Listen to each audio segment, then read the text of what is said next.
Let's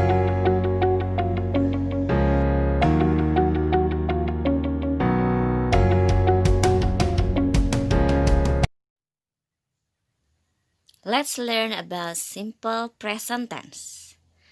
Kali ini kita akan membahas tentang salah satu pola kalimat di dalam bahasa Inggris yang dinamakan dengan simple present tense, yang mencakup habitual action and general threat. Simple present tense merupakan salah satu tenses ataupun pola kalimat di dalam bahasa Inggris yang digunakan untuk mengekspresikan kegiatan yang menjadi kebiasaan kita yang dinamakan habitual action dan juga untuk menyatakan fakta atau kejadian yang diakui kebenarannya oleh orang banyak yang dinamakan general truth.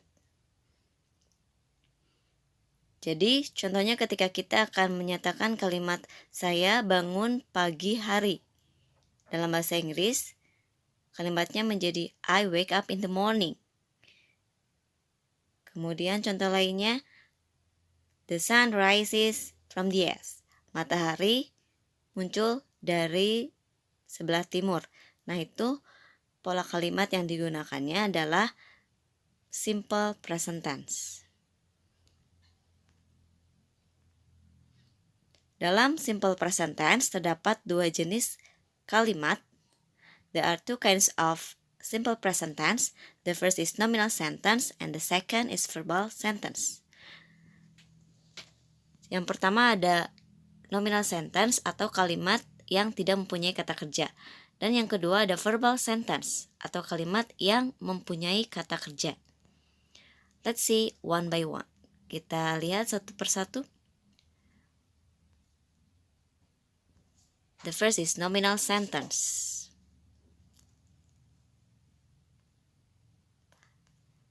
For example, I'm a student. Saya adalah seorang siswa. Di dalam kalimat ini tidak ada kata kerja. Karena tidak ada kata kerja, maka ada kata kerja bantu yang digunakan. Di mana kata kerja bantu itu menggunakan to be, yakni am. Sehingga kalimatnya menjadi I am a student. The second sample. Contoh yang kedua, they are in the classroom. Mereka berada di dalam kelas. Di dalam kalimat ini pun tidak ada kata kerja, sehingga menggunakan kata kerja bantu yang diambil dari to be, yaitu are. They are in the classroom. The third, yang ketiga, she is very beautiful. Dia sangat cantik. Di dalam kalimat ini pun tidak ada kata kerja sehingga digunakan to be sebagai kata kerja bantu, yakni is.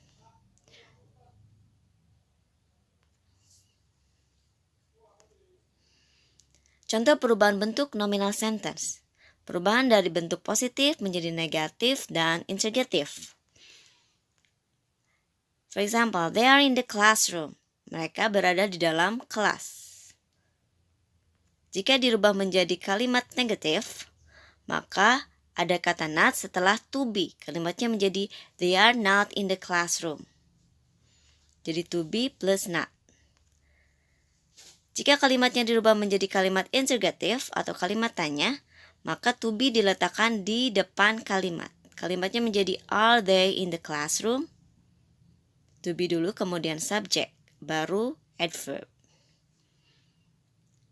Itu perubahannya. Jadi pada intinya, jika di dalam kalimat tersebut tidak ada kata kerja, maka digunakanlah kata kerja bantu atau auxiliary verb yang mana diambil dari to be.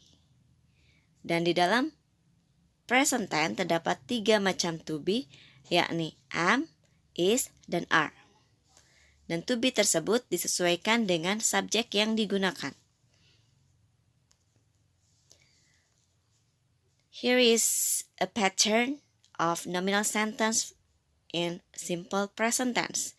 Di sini ada rumus untuk nominal sentence dalam simple present tense. Untuk kalimat positif, maka subject to be kemudian diikuti adjective atau noun atau adverb. Untuk kalimat negatif, subject to be plus not, kemudian baru diikuti adjective, noun, or adverb. Interrogative, to be terlebih dahulu, kemudian subject, diikuti adjective, noun, or adverb. Oke, jadi perlu diingat kembali, to be digunakan di dalam simple present tense sebagai kata kerja bantu, di mana kalimat tersebut tidak mempunyai kata kerja asli, sehingga digunakanlah to be. Ada 3 macam. Ada am, digunakan untuk subjek I, kemudian to be are, digunakan untuk subjek you, we, dan they, kemudian to be is digunakan untuk subjek he, she, dan it. I am, you are, we are, they are, he is, she is, it is. Jadi sesuaikan to be dengan subjek yang digunakannya. Next, the second is verbal sentence. Verbal sentence merupakan kalimat yang mempunyai kata kerja. Di sini kita bisa lihat contohnya. I read a book every day. Saya membaca sebuah buku setiap hari. Membaca merupakan kata kerja. Read. Dalam simple present tense, kata kerja yang digunakan adalah kata kerja bentuk dasar atau bentuk pertama, dinamakan verb one. Sehingga susunan kalimatnya menjadi subject, kemudian verb one, object, and adverb. The second sample, we study together every Monday. Kami belajar bersama setiap hari Senin. We study. Study merupakan kata kerja bentuk ke-1. The third, he goes to Jakarta by train. Kita lihat contoh di sini. Goes merupakan kata kerja yang berasal dari kata go. Kenapa diakhiri dengan s? Ketentuannya, jika subjek yang digunakan adalah he, she, dan it, maka kata kerja ke-1 atau verb 1 harus ditambah akhiran s atau es. Seperti halnya go berubah menjadi goes.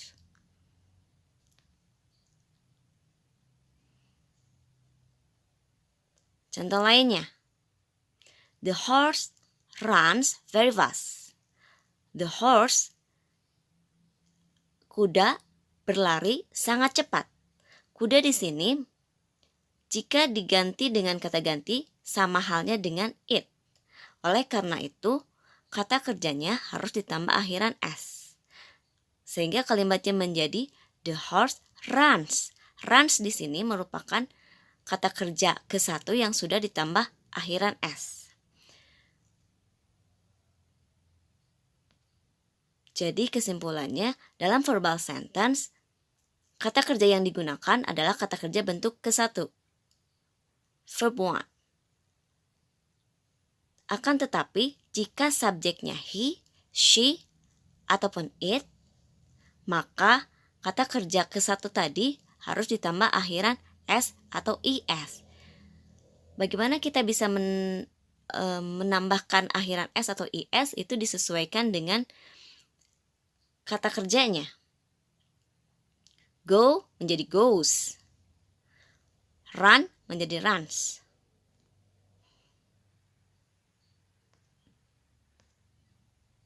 Contoh perubahan bentuk verbal sentence.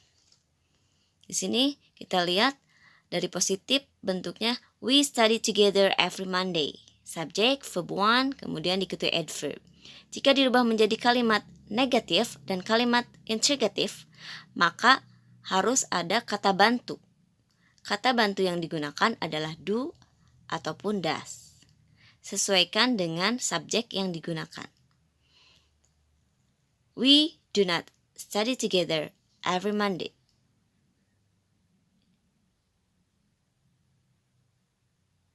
We, subject, do not, kata bantu yang ditambah akhiran not karena negatif. Kemudian baru verb ke-1 dan adverb. Jadi kalimatnya we do not study together every Monday. Do not bisa disingkat menjadi don't. We don't study together every Monday. Dan jika kalimatnya dirubah menjadi interrogative, maka kata bantu do diletakkan di depan kalimat. Do we study together every Monday? Jadi do terlebih dahulu baru diikuti subjek jika kalimatnya berbentuk tanya atau interrogative. Di sini kita lihat karena subjeknya we, maka kata bantu yang digunakannya adalah do. Dan kata kerja yang digunakannya adalah verb want. Berbeda dengan contoh berikut. He goes to Jakarta by train. Ingat, karena subjeknya he, maka kata kerjanya harus ditambah akhiran s atau es di belakangnya. Sesuaikan dengan kata kerjanya. Go menjadi goes. He goes to Jakarta by train. Jika dirubah menjadi kalimat negatif, maka kata bantu yang digunakannya adalah does. Karena subjeknya he. Jadi he pasangannya dengan does. He does not go to Jakarta by train.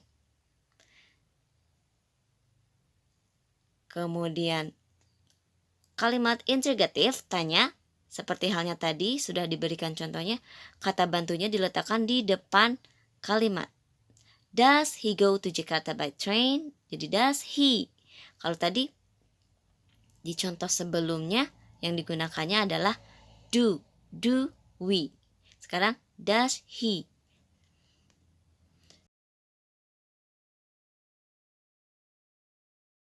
Let's continue to the task. Kita lihat tugas yang harus kalian coba kerjakan di sini.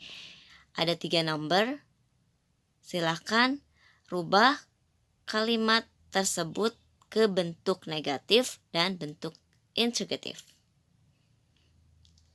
Jika sudah selesai tugasnya, silakan kalian laporkan berupa foto hasil pekerjaan kalian dan foto diri kalian ketika mengerjakannya. That's all. Wassalamualaikum.